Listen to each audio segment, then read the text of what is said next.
The night was black as coal, heavy with storm clouds that strangled the moon. Lightning tore across the sky in crooked veins, giving the town of Jericho a ghostly glow. Sheriff Kane stood in the center of Main Street, his Colt drawn, breath hissing through clenched teeth. His silver badge caught the faint light, glinting like a cursed star. Gunfire cracked from the rooftops. Men screamed. Hooves thundered against the mud. Somewhere beyond the smoke and the dust, Kane heard the terrified shout of a boy, his boy. Pa! The word was sharp as a knife. Kane pivoted, eyes scanning the chaos. His heart pounded, louder than the gunfire. A shadow broke from the alley, running toward him through the haze, rifle clutched in both hands. Kane didn't hesitate. Training and survival had become the same thing long ago. He raised his Colt and fired. The blast lit the night. The figure dropped hard in the dirt, the rifle clattering free. Kane advanced, boots heavy in the mud, every nerve sparking with violence. Then lightning split the sky again, and he saw the face. It wasn't an outlaw. It wasn't a stranger. It was Matthew, his son. The boy lay twisted on the ground, blood darkening his shirt, lips parted like he wanted to speak but couldn't. His eyes, so much like his mother's, searched Kane's face in disbelief before the light in them went out. For the first time in years, Sheriff Kane felt his knees weaken. The silver badge slipped from his vest pocket and hit the ground with a dull metallic thud. The storm rolled above them, uncaring. Behind him, the townsfolk emerged from hiding places, lanterns casting their accusing glow. One by one, they saw what Kane had done. He shot his own boy. The whisper spread like wildfire, faster than any bullet. A woman screamed, an old man spat in the dirt. Others just stared, their silence heavier than any curse. Kane reached down, trembling, and gathered his son's lifeless body into his arms. Matthew's blood seeped through his coat, hot and final. Dear God. Kane's voice cracked, a sound no one had ever heard from the sheriff before. But no prayer answered, only the muttering of a town that once hailed him hero, now recoiling in horror. The morning after smelled of ash and damp earth. Kane hadn't slept. He sat on the jailhouse steps, staring at nothing, the badge spinning slowly in his fingers. The world looked colorless, gray dust, gray sky, gray souls moving about their business with glances sharp as knives. Every face he saw carried judgment. Mothers pulled their children closer. Men who once bought him whiskey at the saloon now crossed to the other side of the street. A boy tossed a stone at his boots and hissed, "Murderer!" Kane didn't flinch. The stone wasn't near as heavy as the weight inside him. Deputy Hollis approached, his boots clicking too loud on the boardwalk. A smirk pulled at his lips, though he tried to mask it behind a facade of duty. "Sheriff," he said, tipping his hat with mock respect. "The council's gathering this afternoon. Folks want answers. They want justice." Kane's steel-gray eyes lifted, empty of fear. "Justice," he repeated, the word hollow. "My boy's dead, Hollis. You think they'll find comfort in a speech?" "Maybe not." Hollis's voice lowered, oily, "but they might find comfort in a new sheriff, a man who hasn't made such mistakes." Kane let the badge spin, then caught it mid-turn. The air was heavy between them, the kind that carried threats unsaid. "You watch yourself," Kane murmured, his voice low as a growl. "A man who eyes another's badge too soon ends up buried beside it." But Hollis didn't back away. He leaned close, his breath smelling of cheap tobacco. "You killed your own blood, Kane. The town won't forgive that. No law, no Bible verse, No whiskey'll wash it clean. You're finished." Kane said nothing, but the scar along his jaw twitched, a tell of the rage simmering beneath his silence. Hollis finally stepped back, his spurs jingling as he turned toward the saloon, already spreading poison with his words. Inside the jailhouse, Kane poured a shot of whiskey and let it burn down his throat. His son's boots still sat by the stove, dust from the street clinging to them. He stared at them too long, remembering the mornings Matthew had polished them, eager to ride with his father. Kane had forbidden it. Too dangerous, he'd said. But Matthew had found his way into the fight anyway, and Kane's bullet had ended it. The sheriff's hand trembled as he reached for his Colt. He unloaded it slowly, each round falling onto the table with a dull click. One bullet remained in the chamber. For a long time, he stared at it, hearing his wife's voice in memory. "Promise me you'll protect him, Kane. Promise me he'll outlive us both." His chest ached, as though the words themselves were blades. But the knock at the door broke the silence. "Kane," came a gravelly voice. It was Reverend Moore, the preacher whose sermons had once painted Kane as Jericho's savior. The old man entered, hat in hand, his face stern as carved wood. "The town is restless," Moore said. "They whisper that God's hand cursed you, that you spilled innocent blood, your own blood, and the Lord turned his face." Kane's eyes narrowed. "You think I don't know what I did?" "I think," Moore replied, voice trembling with a mix of pity and fear, "that the gallows might be raised before week's end. People are afraid. Fear demands a sacrifice." The sheriff rose, tall and broad, the storm of a man who had spent his life facing bullets without blinking. He placed the silver badge flat on the table between them, its shine dulled by grime and grief. "Tell 'em," Kane said, voice like gravel dragged through fire. "Tell 'em the law don't bend to curses or fear. Tell 'em I'll answer to God, not to a mob." Moore shook his head. "You mistake me, Kane. I came to warn you, but I won't stand between this town and its fury. You must carry your own cross." The preacher left, closing the door with a finality that echoed louder than gunfire. Night returned heavy and restless. Kane walked alone to the edge of town, where the prairie stretched wide beneath the storm.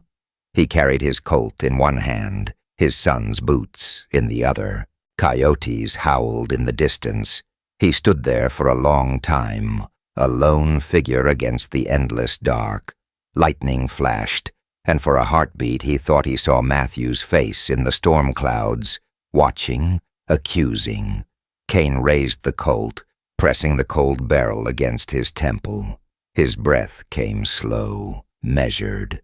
One pull, and the curse would end with him. But then, shouts behind him, torches bobbing in the distance, men from the town marching toward him with Hollis at their head. Their voices carried through the storm. "Sheriff Kane, your time is done." The Colt lowered. His jaw tightened. He holstered the gun and turned to face them. Lightning split the sky, and his shadow stretched long across the prairie, half man, half ghost. The town was coming for him. And Kane knew this was only the beginning. The torches burned low by dawn, leaving only blackened stubs smoldering in the street.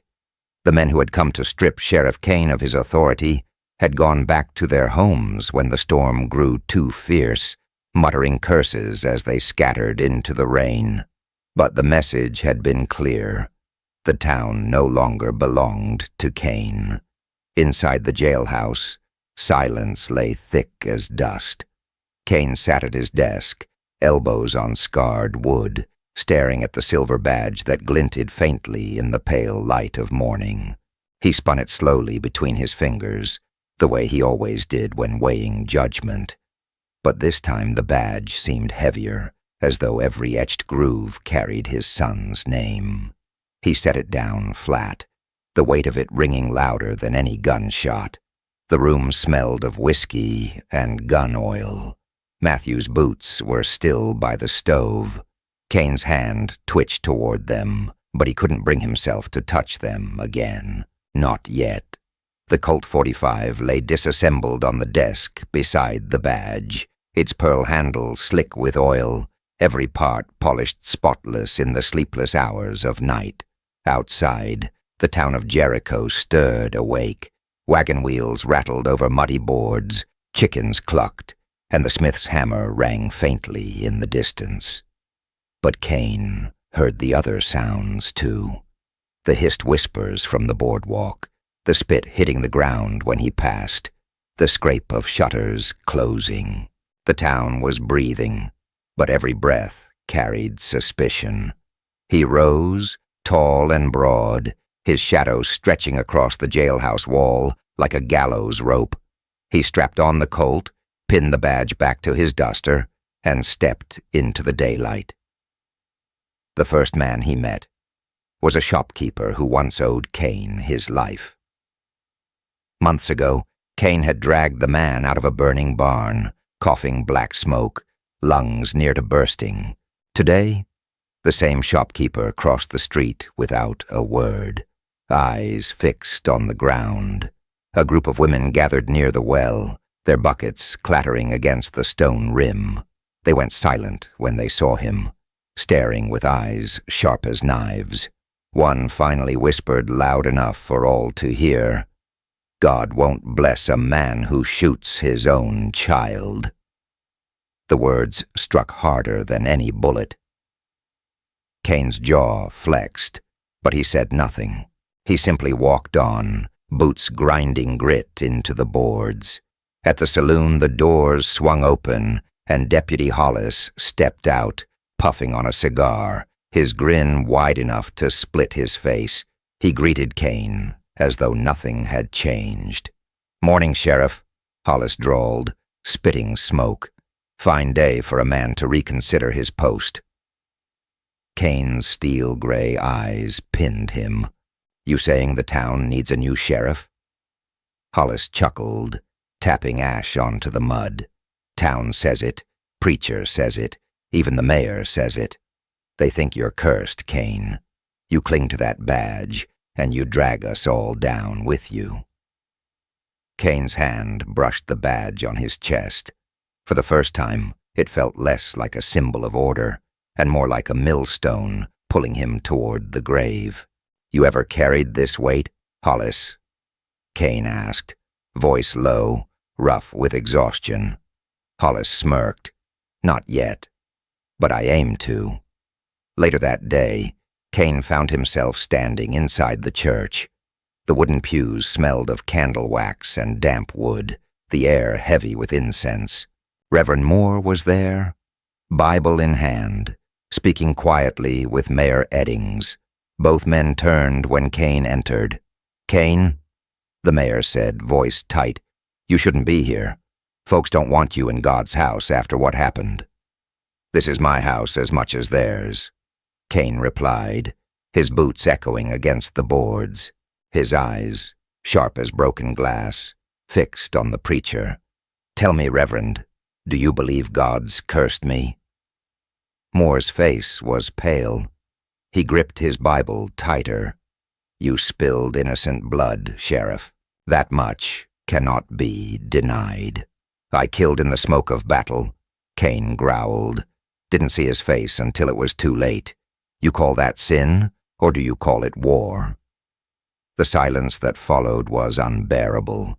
Kane looked to the cross nailed above the altar, its shadow stretching long and crooked across the floor. He remembered Matthew's laugh, his eagerness to wear a badge someday. The memory cracked something deep in him. The mayor cleared his throat. "The council votes tonight. Either you resign, or they'll force you out. Hollis is ready to take your place."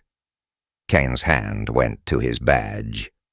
For a long moment he considered unpinning it, laying it on the altar like an offering, but then his scarred jaw set hard. "No man strips this badge from me," he said coldly. "Not while I draw breath." Moore's voice trembled.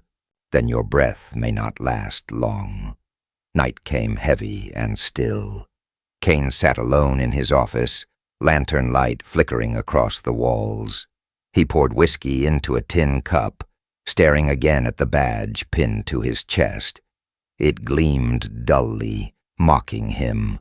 He whispered to the empty room, "Law ain't always justice, but justice rides with me." The words, his own vow, sounded like a curse now. The door creaked open. It was Clara Jennings, a rancher's widow, carrying a basket of bread. Her boy had once been close to Matthew, riding horses together down by the creek.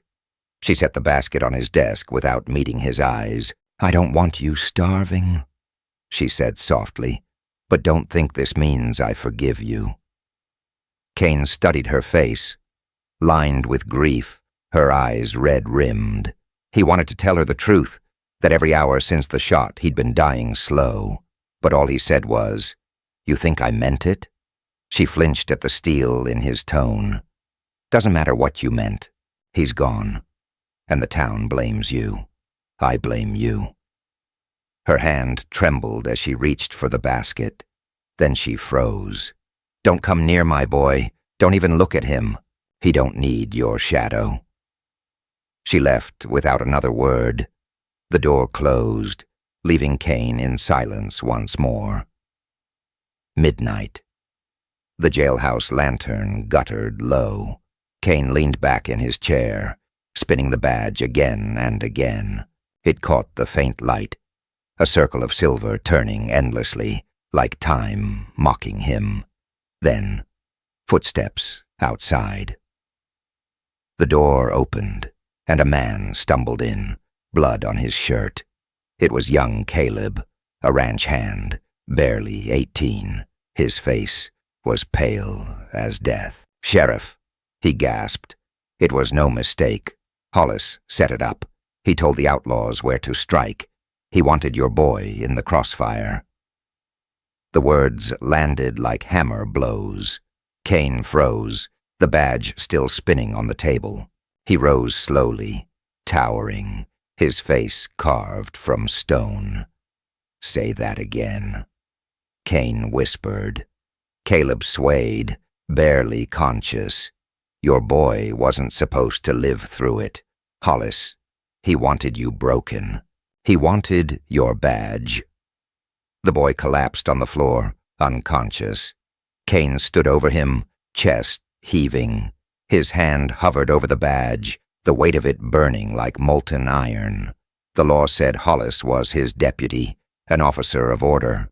But justice, the justice Kane felt burning in his veins, said otherwise. Lightning flashed beyond the window.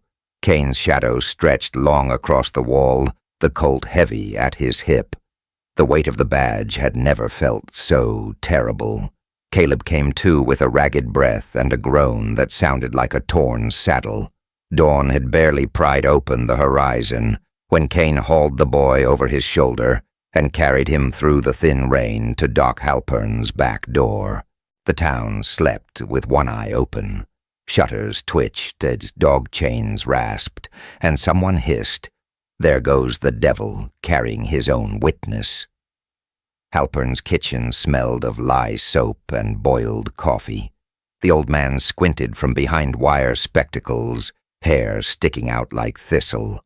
"Lay him on the table," he said, voice flat, professional.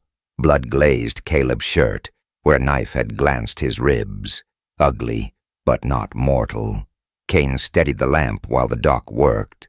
Needle, thread, a splash of cruel whiskey that made the boy arch and curse. "Who put steel to you?" Halpern asked. Caleb's eyes flicked to Kane, then the window. His voice came out thin. "Deputies' men told me to keep quiet about the alley. I kept quiet." till I couldn't." Kane's jaw flexed, the scar along it tightening. He kept his tone steady. "You won't keep quiet now." Halpern shot him a warning look. "You'll get the boy killed if you shout the truth to the street before noon." He tied off the stitch and cut the thread with a snap of his teeth. "I can keep him here a day, maybe 2. After that, the wind carries what it wants." Kane set coins on the counter, more than the doc asked for. He hesitated at the door, rain tick-ticking on his hat brim. If Hollis comes sniffing. "I've got a shotgun that still speaks plain," Halpern said. "But you ain't the law this town hears anymore. Not today." Kane stepped into the gray morning and felt Jericho's breath turn colder. By mid-morning, hammers banged in the square with a rhythm that felt like a sentence. 2 carpenters raised fresh lumber, wet boards gleaming, and looped a coil of hemp onto a crossbeam. The gallows rose in the same place where Kane had once sworn in deputies, christened with whiskey and laughter. Now the beam looked like a pointing finger. Folks gathered to watch. Some crossed themselves, some didn't bother.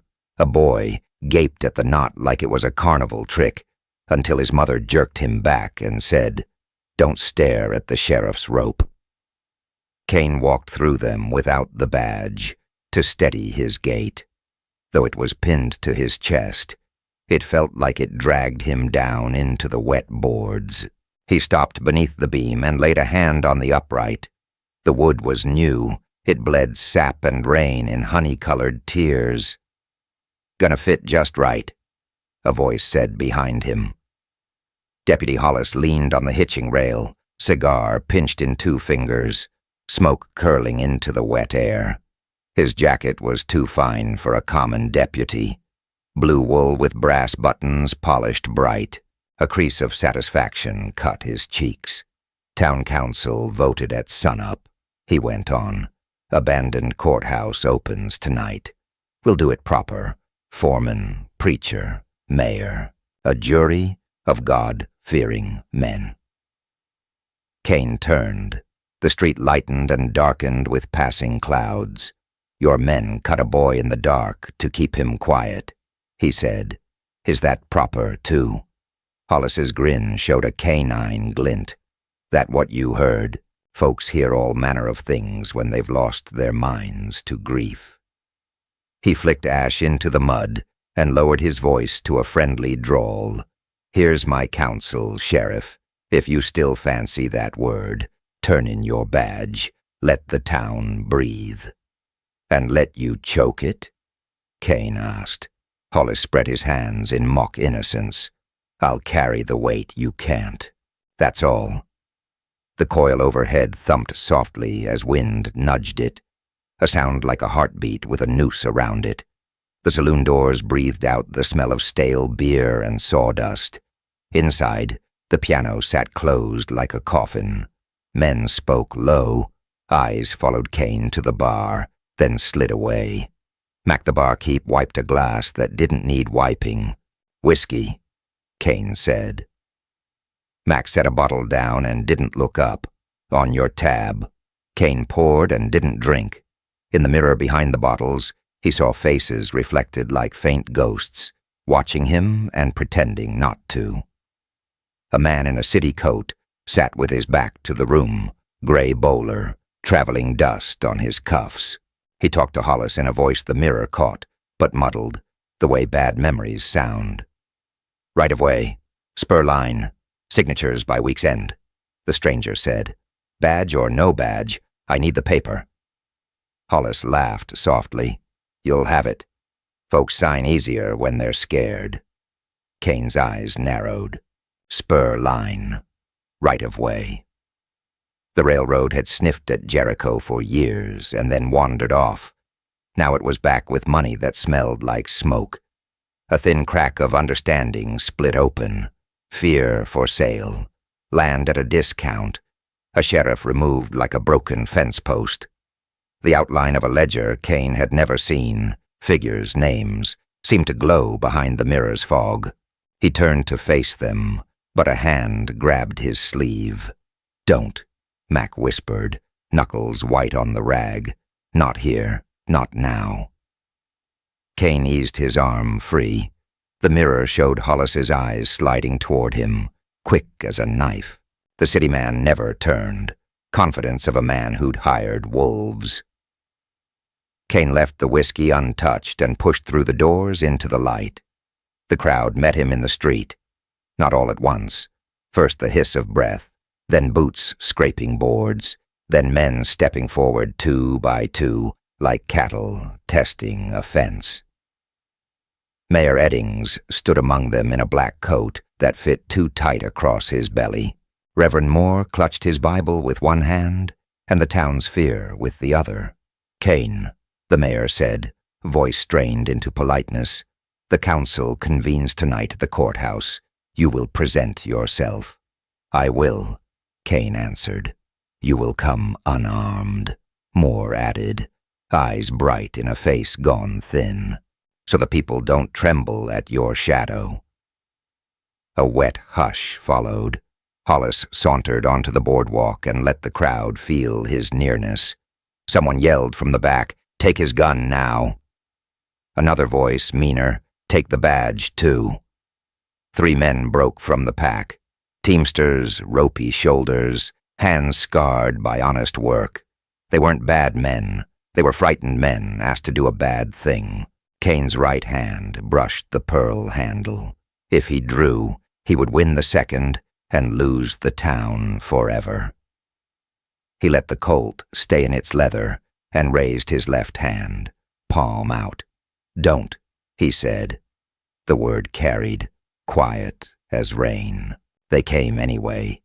A lariat hissed through the air. It snapped around Kane's forearm and yanked tight. He moved before the second rope flew. One quick step, twist, a jerk that stole the roper's balance. The man stumbled. Kane used his momentum to roll the slack and flip the loop back, clean and neat as penmanship. The second rope sailed. Kane drew and fired once, not at a man, but at the taut hemp. It parted with a sharp, wicked pop. The slug chewed splinters from the post behind them. Men flinched. No blood spilled. "Back," Kane said, voice flat. "I won't raise a gun on Jericho. Don't make me raise it on you." The street held its breath. Rain tapped on hats, ticked off coat brims to the boards. Somewhere a dog barked at a noise only dogs hear. The teamsters backed away, faces hot with shame. Reverend Moore's shoulders sagged. "You should have dropped the gun, son. Show them a sign." Kane looked at the badge pinned to his chest.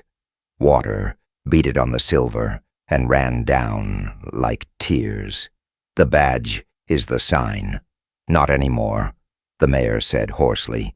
"We vote tonight." Hollis smiled around his cigar. "We already did." The courthouse had been boarded for years, a hulk of timber and dust, with sunlight slanting through broken panes. By late afternoon, men pried planks, swept grit, and set chairs upright like witnesses roused from a long sleep.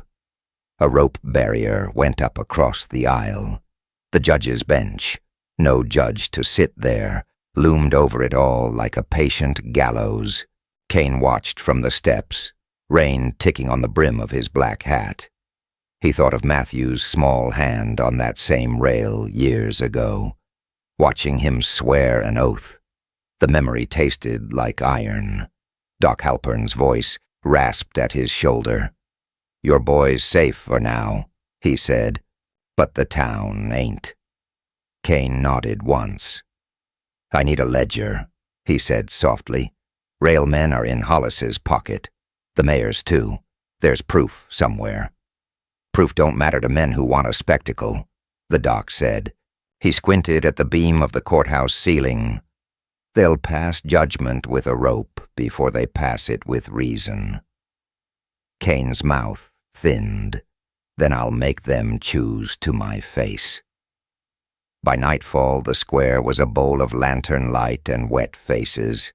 The gallows stood like a scaffolded star, rope pale against the black. Men packed the steps of the reopened courthouse. Women clustered in tight knots, whispering. The piano in the saloon started up and then fell quiet, as if the player had lost his nerve. The mayor took a spot at the rail. Reverend Moore opened his Bible and then couldn't seem to find the page. Hollis came last, flanked by 4 men with rifles, his cigar ember winking like an eye. He raised his hand. The murmur died. "Jericho," Hollis called, easy as a man selling a horse. "We'll keep this decent. Sheriff Kane will step down. He'll answer for what he's done. Then this town can breathe again." He turned to the jailhouse and pointed. "Bring him." Boots thudded. Metal clinked. The 4 riflemen moved like a single hinge. Chains dangled from one man's fist, iron cuffs, dull with age. The sound of the links jingling across the boards cut through the night like a small, cruel bell. Kane stepped from the shadows of the jailhouse before they reached the door. He came without hurry, a storm of a man shaped in black and rain. He stopped at the courthouse steps, let the square see his hands empty. "I'll walk in," he said. "I'll hear your charges. I'll speak my piece, but I won't be led like a steer." Hollis descended 2 steps, smiled tight. "You don't have a say." Kane's eyes, steel gray and cold, measured the faces. Mac, Doc Halpern, Clara Jennings with her boy pressed close. Men he'd saved, men he'd jailed. The badge on his chest caught lamplight once and went dull. "Law ain't always justice," he said, voice low, carrying. "But justice is standing right here." Hollis lifted one hand. The man with chains stepped forward. The cuffs kissed each other with a soft, final clack. The courthouse smelled of mildew and damp oak, its boards creaking beneath the weight of a restless crowd. Sheriff Kane stood in the center aisle, silver badge still on his chest, though the light no longer seemed to touch it. Hollis had arranged everything with the precision of a hangman's knot, jury hand-picked, preacher nodding along, mayor clutching papers that looked more like death warrants than testimony.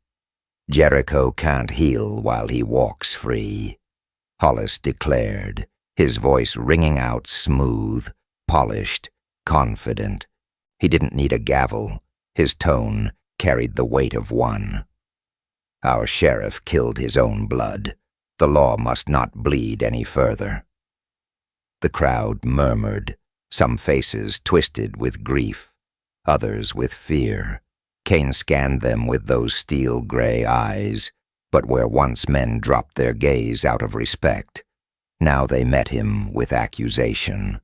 His scar burned in the lantern glow as though the night itself branded him. The deputy took the bench meant for judges. The mayor tried to object, but Hollis laid a hand on his shoulder with the weight of ownership. "Order will be kept. The town needs strength, not hesitation." Kane's voice cut through the mutters, low and dangerous. "That bench don't belong to you." Hollis leaned forward, smiling with the charm of a snake oil seller.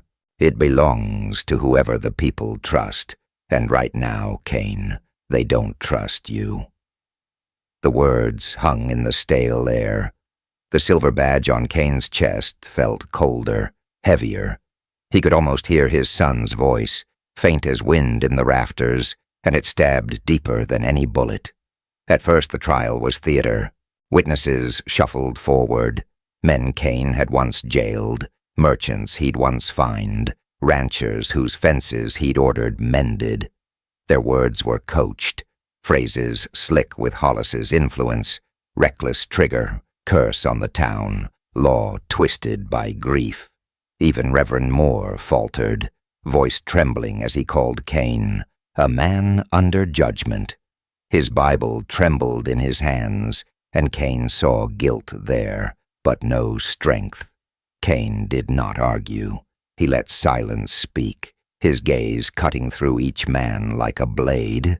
Hollis thrived in the silence, pacing the aisle, boots echoing like gunfire. "Sheriff Kane has lost the people's faith," Hollis said. "What's a badge without faith? Just tin and tarnish." He plucked the silver badge from Kane's chest in one swift motion and held it aloft for the crowd.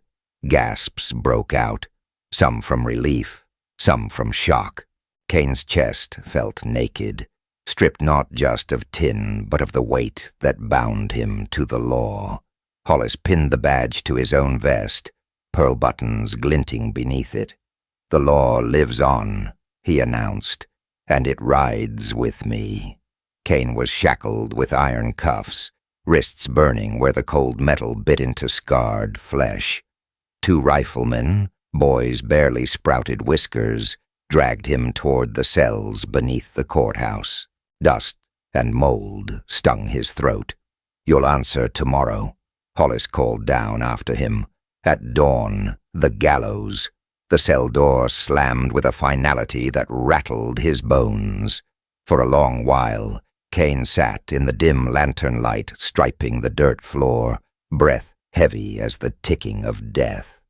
He thought of his son's blood darkening the street, of the way the boy's eyes had gone wide before closing forever.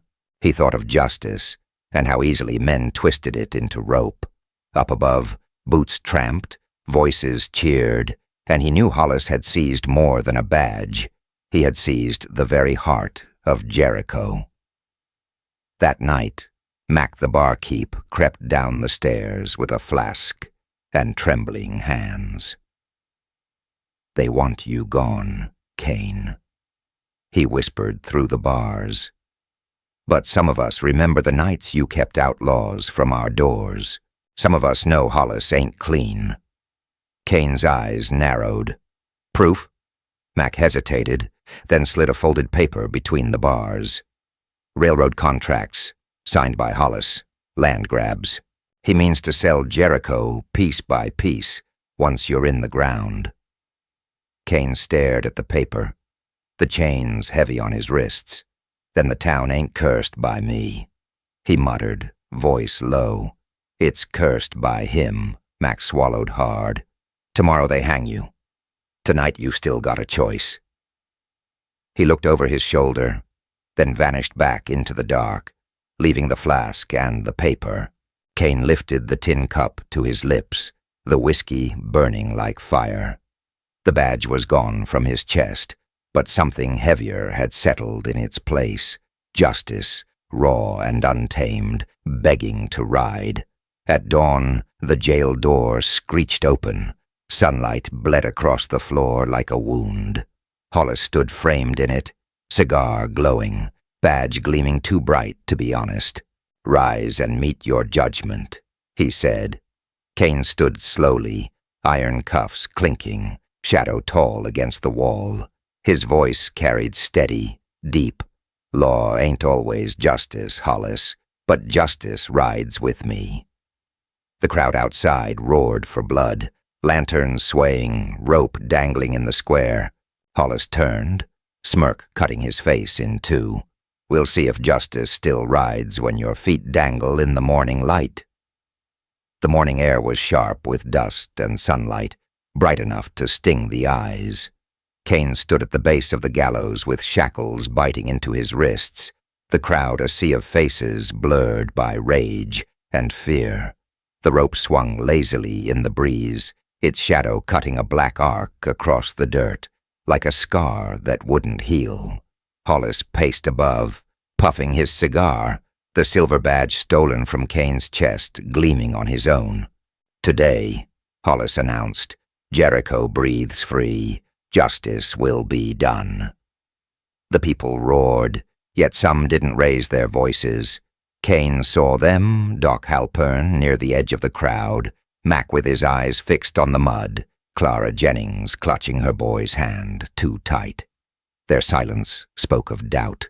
but doubt was drowned beneath Hollis's smooth words. Sheriff Kane killed his own son. The law demands the gallows, unless— Hollis let the word drag like a knife, unless he begs the town's mercy and leaves Jericho forever. The offer struck Kane like a slap. His pride coiled tight in his chest.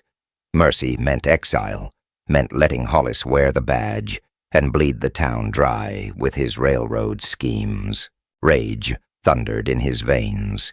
His son's blood still darkened the boards of Main Street, and Hollis had set the stage for it. Kane's steel-gray eyes lifted, cold as gunmetal. "Law ain't always justice," he said, voice deep and measured, "but justice rides with me." Hollis laughed. Not for long. The rifleman led Kane back to his cell when the trial recessed, the shackles rattling like a hymn of chains. The courthouse loomed above, its cracked windows lit with shifting lamplight. Inside his cell, shadows crawled over the stone walls. He sat on the bench, head bowed, replaying the moment his bullet had struck his son. That memory twisted now with Hollis's smirk. His son's death had been no accident. Not truly.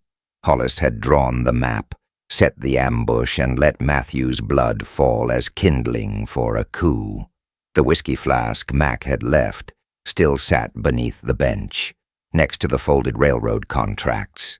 Kane unfolded them in the dim light. Hollis's signature sprawled bold across the paper, names of town leaders marked beneath. The promise of land ceded for cheap, the promise of Jericho's soul sold for silver. Kane's scar twitched. His hand closed around the paper until his knuckles whitened. Vengeance whispered in his ear like a familiar ghost. End him. Hollis dies. The town lives. The night deepened, and with it came temptation. Footsteps echoed outside. A soft hand touched the bars. Clara Jennings stood there, her shawl damp from rain. Her eyes, red-rimmed, met Kane's, with something more complicated than hate. "You could run," she whispered. "I could bribe the guard, leave tonight. Let Hollis have his throne. Just go." Kane's chest tightened. "You want me gone too?" "I want my boy safe," she said. "As long as you and Hollis tear at each other, no child sleeps easy. Leave Jericho to its sins." Her voice cracked, but her eyes stayed fierce. Kane studied her face, the grief etched into it. He thought of his wife, of his promise long ago to keep Matthew safe. He had failed. "Go," Clara urged. "Spare us more blood." But Kane shook his head. Slowly. Blood's already spilled. Hollis drew the map. "I aimed the gun. One man dies, so the town lives, Clara, not me." Her eyes widened with fear, not of Hollis, but of the man before her. For a moment she saw not a sheriff, but an executioner. She pulled her shawl tight and vanished into the night, leaving the whisper of her footsteps behind. Toward midnight, Doc Halpern arrived with Mac. They carried a lantern dimmed low. Mac slipped a key through the bars. "You've got one shot," he said. "We can't free you outright. But there's dynamite in the storehouse by the spur line. If Hollis plans to sell Jericho, the papers'll be guarded there." Kane held up the contracts already in his hand. "Got proof enough." "Proof don't hang a man like Hollis," Halpern said grimly. "Only lead does." The words settled heavy. Kane felt the Colt at his hip, remembered the pearl handle, the smooth trigger. It would be easy. One draw, one shot, and Hollis would lie in the dirt where his schemes belonged. But would that be justice? Or just revenge? Kane closed his fist. "Unlock me." Mac hesitated, then turned the key. The lock groaned, the door opening like a mouth ready to swallow them all. The courthouse was quiet when Kane entered, his boots soft on the boards. Hollis sat in the judge's chair, cigar ember glowing like a tiny sun. The badge gleamed on his chest, mocking in the lamplight. "You could have run," Hollis said without looking up. "The widow would have helped you. But you're here, and that means you came to kill me." Kane stepped closer, shadows crossing his face, his scar burning like a brand. "You killed my boy," Hollis chuckled. "I didn't pull the trigger. You did. That's the beauty of it." Rage roared in Kane's blood. His hand dropped to the Colt, fingers brushing the grip. The room shrank, his breath loud, the distance between them no more than a heartbeat. One shot, and Matthew's death would be answered. Hollis leaned back, smoke curling from his lips. "Do it. You'll save me the trouble of hanging you. The people will see you as nothing but a murderer with a badge. Jericho's last memory of Sheriff Kane will be the sheriff who shot his deputy in cold blood." The Colt trembled in Kane's hand. His son's face flashed before him, pale and broken in the dirt. The weight of justice pressed on one shoulder, revenge on the other. The lantern hissed. The rope outside swayed in the wind.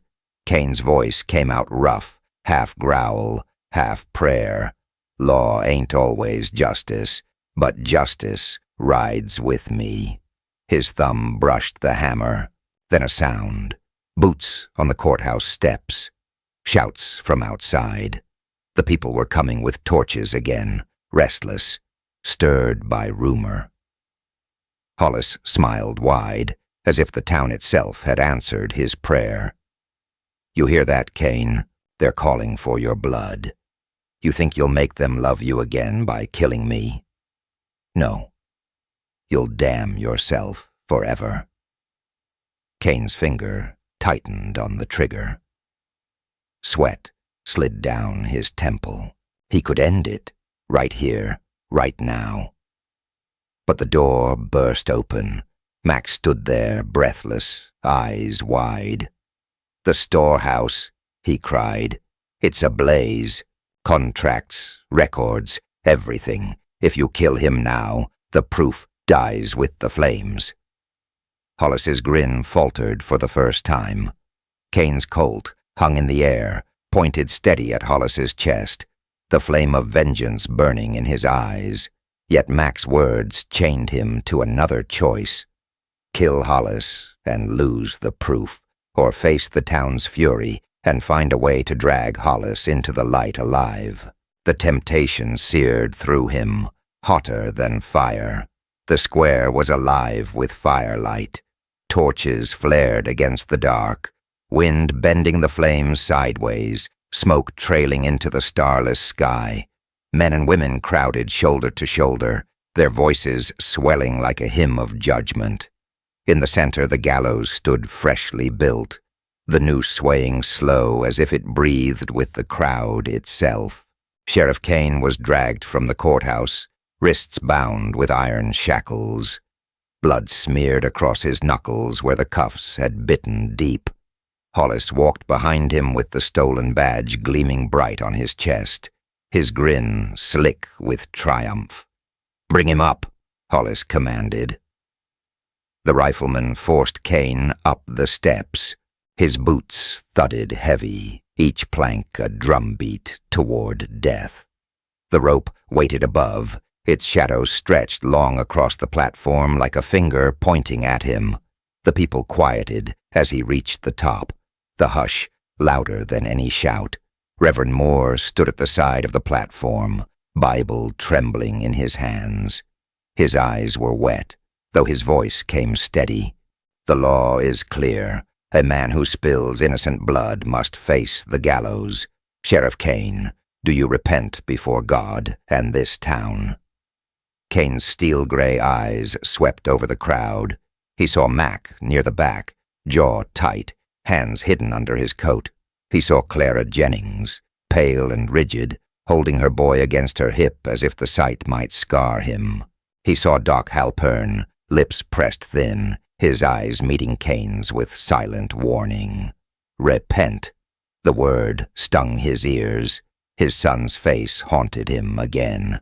Eyes wide, mouth parted, whispering without sound before going still forever. Kane felt the scar along his jaw, pulse hot. I repent, only this, Kane growled, his voice carrying. That I didn't see the snake coiled beside me sooner. My boy's death ain't the curse. The curse is letting Hollis wear a badge. Gasps rippled through the crowd. Hollis stepped forward, his grin stiffening into anger. Lies of a condemned man. You all heard him. He takes no guilt, no shame. He mocks your sorrow. He turned to the crowd, arms raised. This man would see Jericho burn to save his pride. Tonight, we end it. The chant began low. Hang him. Hang him. It rose, voices pounding in unison, until the whole town seemed to shout as one. The rope dropped over Kane's head, rough hemp scratching his neck. The knot brushed his cheek, the smell of tar and smoke filling his nose. A guard kicked a block into place beneath his boots. Hollis leaned close, breath hot with cigar smoke. Say your last words, Kane. Make them pretty. Kane's lips barely moved. Law ain't always justice, but justice rides with me. For the first time, Hollis's smile faltered. Then chaos struck. A shout came from the far side of the square. Mac shoved through the crowd, holding a charred ledger high above his head. Flames had licked its edges, but most of the pages remained. His voice cracked with urgency. Proof, he shouted. Hollis sold Jericho to the railroad. His name's here, clear as day. Gasps rattled the crowd. Hollis's hand twitched toward his pistol, but it was too late. Doc Halpern surged forward, wrenching the ledger from Mac and holding it open in the torchlight. Names glowed dark against pale paper. Hollis, the mayor, and others who stood pale and sweating in the crowd. Reverend Moore staggered back, Bible dropping from his hand. Lord have mercy, he whispered. The crowd's chant faltered. Rage that had been aimed at Kane shifted, cracked, began to splinter toward Hollis. Lies, Hollis shouted, voice breaking sharp. Forgeries, planted by a traitor. You gonna trust a barkeep and an old doctor over your deputy? Over the law? But his words fell thin against the growing roar. People shouted at once, some cursing Hollis, others still calling for Kane's death. Confusion tangling in the night air. On the platform, Kane felt the rope tug against his throat as the guard hesitated, glancing back and forth between Hollis and the furious crowd. Kane seized the moment. With a violent jerk of his arms, he twisted, yanking the guard off balance. The block beneath his feet clattered sideways. Kane slammed his shoulder into Hollis, sending the deputy staggering. The rope snapped taut, searing his neck, but the slack gave him enough to twist free of the knot. He dropped to his knees, coughing, iron cuffs rattling. His eyes blazed as he looked at Hollis. Trial ain't over, he rasped. The square erupted. Half the townsfolk surged toward the platform, some to pull Kane back from the noose, others to seize Hollis, whose hand went to his gun. He fired once, the crack deafening, smoke blooming white. A man cried out and fell. Panic tore through the crowd. Kane lunged, shackled hands swinging like a hammer. He caught Hollis across the jaw, sending the deputy's cigar spinning into the dirt. The badge on Hollis's chest glimmered once before Kane tore it free. This belongs to the law, Kane growled, not to a snake. The townsfolk swarmed the platform, some reaching for Hollis, others holding Kane back. Fists flew, voices roared, the gallows creaked beneath the weight of bodies. Reverend Moore's voice cracked above the chaos. "Stop this madness." But the madness had taken root. Through the din, Kane saw the mayor trying to slip away, his coat bulging with papers. Mac shouted and pointed. The crowd turned like a pack of wolves. The mayor tripped, falling hard, the stolen contracts spilling into the mud. Names glittered under torchlight. Betrayal written plain. The town gasped, and the chant changed. Hang them both. The gallows rope swayed, now aimed at two necks. Kane, still shackled, stood tall, chest heaving. His throat burned from the rope, his wrists bled from the iron, yet his eyes burned brighter than the torches. He could let the mob drag Hollis and the mayor to the noose and call it justice. One choice, and Jericho's anger would feast. Or he could stop it, defy the town's hunger, hold fast to the badge, even when the law seemed broken beyond repair. Hollis crouched at his feet, blood on his lip, eyes wild. "Kill me and be done," he spat. "It's what you want, what they want. Do it." Kane stared at him, fists tight, scar twitching.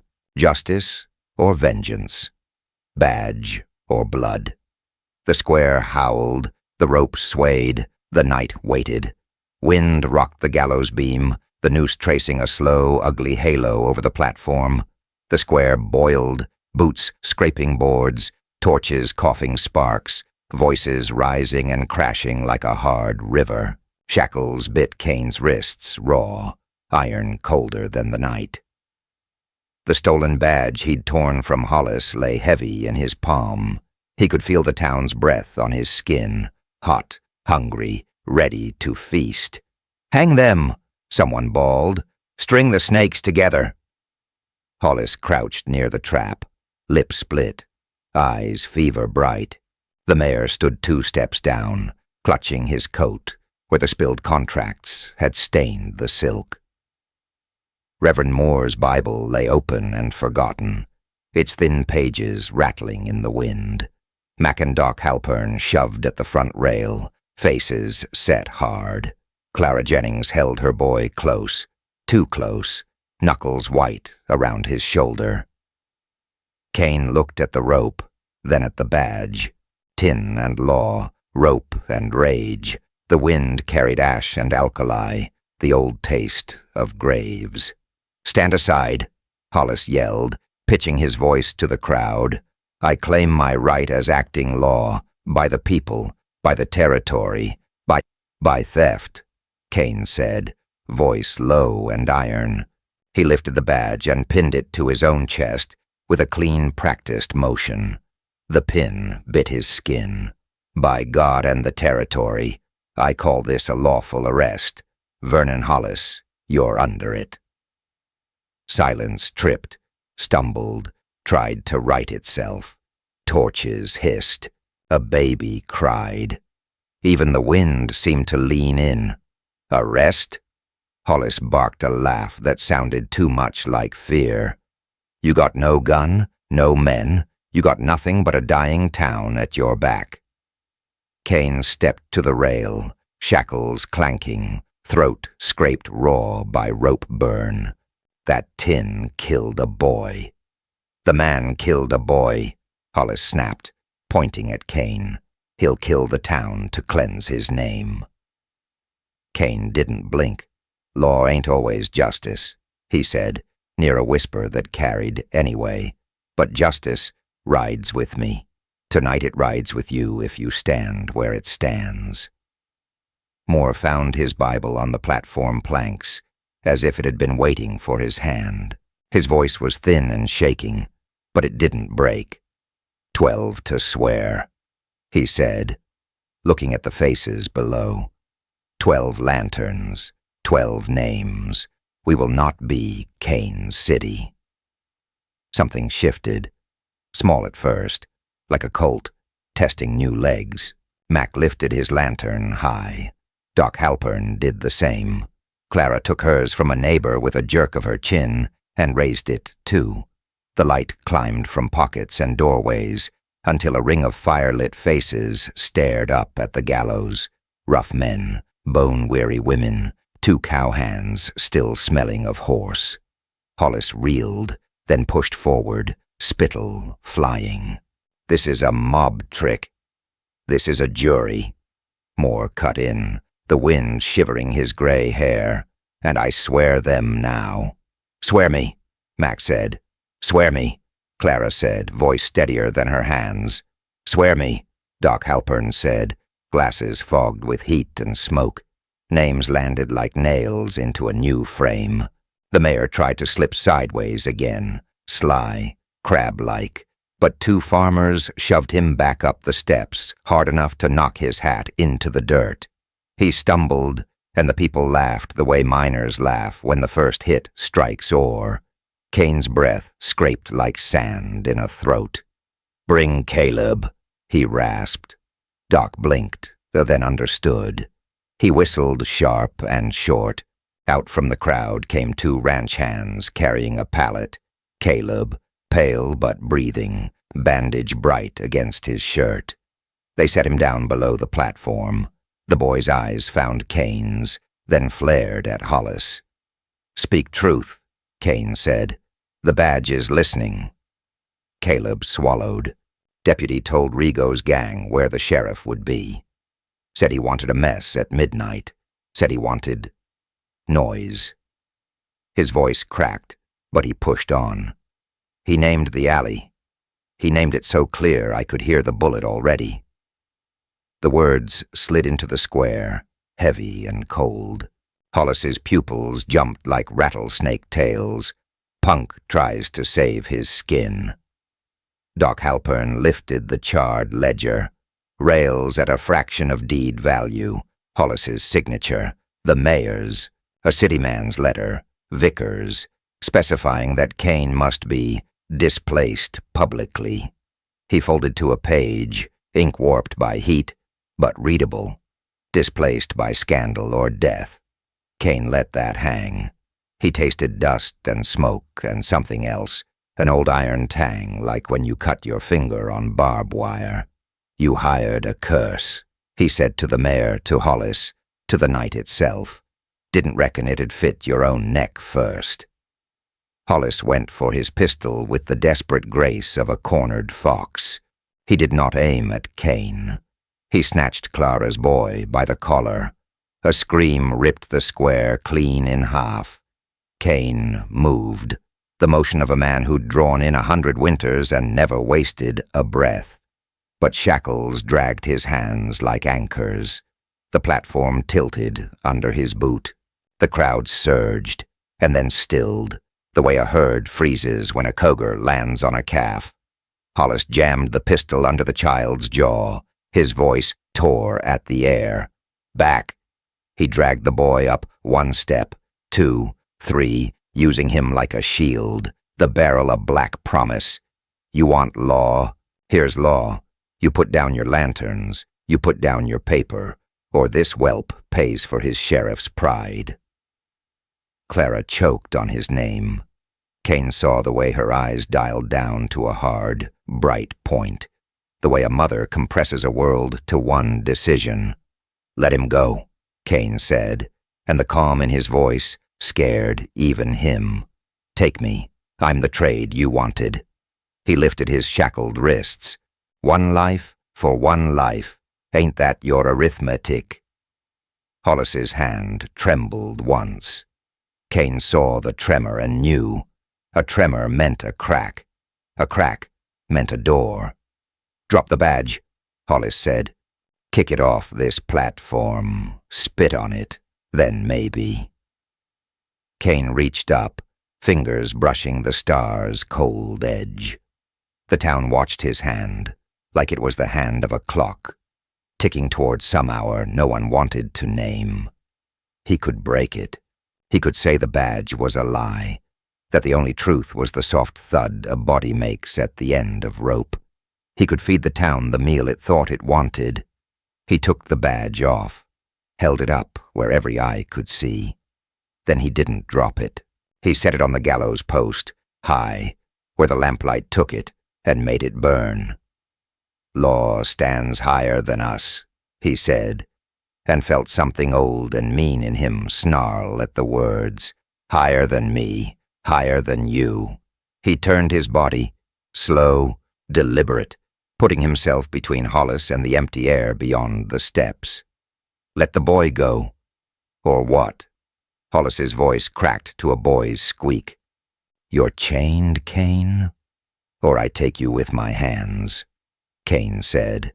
And the quiet in that promise made men in the front row back up a step without deciding to. His eyes were knives. "I've broken worse things than you. Don't make me do it in front of God's book." Hollis's gaze flicked to the post, where the badge glowed like a coal. He needed the crowd. He needed the story of a mad sheriff with a bloody son. He needed the rope to finish the sentence he'd started. Everything in his face said it. He shoved the boy. The child stumbled free. Mac lunged and caught him. Clara's cry broke like a plate. Hollis's pistol snapped toward Kane. And Kane moved. Shackles gave him no draw, so he didn't draw. He stepped in and struck with the weight of a life spent breaking hard things. His shoulder, his wrists, his skull lowered like a bull. The pistol barked once, close enough that the muzzle's fire salted Kane's cheek. The slug bit the post just under the badge and pinged into the night. They crashed together. Hollis clawed, kicked, shrieked, bit. Kane bore him down and then let go, palms raised, as if to say, "See, it could still be law." Hollis grabbed for the fallen pistol. Kane's boot found it first and kicked it hard, clattering across planks, skittering into the crowd, under a bench, gone. "Stand and be sworn," Reverend Moore said, voice suddenly full, suddenly steel. No one had asked him to speak. He spoke anyway, words ringing like a hammer on a railroad spike. "Vernon Hollis, Mayor Eddings, you are bound over for trial, in God's sight, in Jericho's, in the territories." The jury raised their lanterns. 12 lights, steady now, halos burning on human faces. Kane straightened, chest heaving, shackles smoking where the pistol's muzzle flash had kissed them. He looked at the rope that had almost eaten him, and at the badge shining above it. Even now the gallows creaked, eager. "Jail," he said at last. "Not the beam, not tonight." A moan went through the crowd. Frustration, fatigue, a pain that wanted quick medicine. Then something else swelled to meet it. Not cheers, not forgiveness, just breath. The kind you take when you've been holding it too long. They hauled Hollis down. They hauled the mayor down. A bucket brigade put out the last tongues of fire at the storehouse. Mac bundled the ledger in burlap, as if it were a newborn. Doc checked Caleb's bandage with hands that didn't shake anymore. Clara knelt with her son and touched his face a dozen times, as if memorizing new life. Kane stood alone a long moment on the platform, shackled, burned, rope burn livid along his throat. He took the badge from the post and pinned it back to his chest. It sat there like a judgment and like absolution. He scanned the faces that had judged him, cursed him, nearly killed him. He found no mercy there. He wasn't sure he wanted any. He raised one hand, iron clinking. "Jericho," he said, "you don't have to love me. You just have to live." No one answered. That was all right. The wind answered, rattling the noose, sighing through rails, carrying off the smoke. Kane stepped down from the gallows and led the chain gang toward the jailhouse. The badge bright, the night cold, the town humming in the stunned quiet of a spared execution. Behind him the beam groaned once, as if disappointed. Ahead, a key waited in a lock, and the law, battered and ugly, walked on his 2 legs. At dawn, Sheriff Kane stood alone in the yard behind the jailhouse, watching light crawl over the mountains and spill across Jericho's rooftops. The gallows still squatted in the square, like a bad memory you can't quite spit out. In his throat, the rope had left an angry welt. In his chest, something deeper did its own burning work. He had chosen the badge in front of a town that wanted a rope. He had dragged 2 men toward justice instead of dropping them into the pit. The ledger's names would bring federal eyes. The trial would cost months. The town would snarl and second-guess. Nothing about it would feel pure. But the boy had walked away with breath in him, and the badge, cold, imperfect, had not been made a liar. He touched the star, feeling the pin bite. His wife's voice, his son's, traveled prairie distances to reach him in the hush. Not words, but a kind of weather that moved through him. He had not redeemed the bullet that took Matthew. He would never redeem it. He had only decided, once more, to carry a burden heavier than iron. "Law ain't always justice," he said into the thin morning air, "but justice rides with me."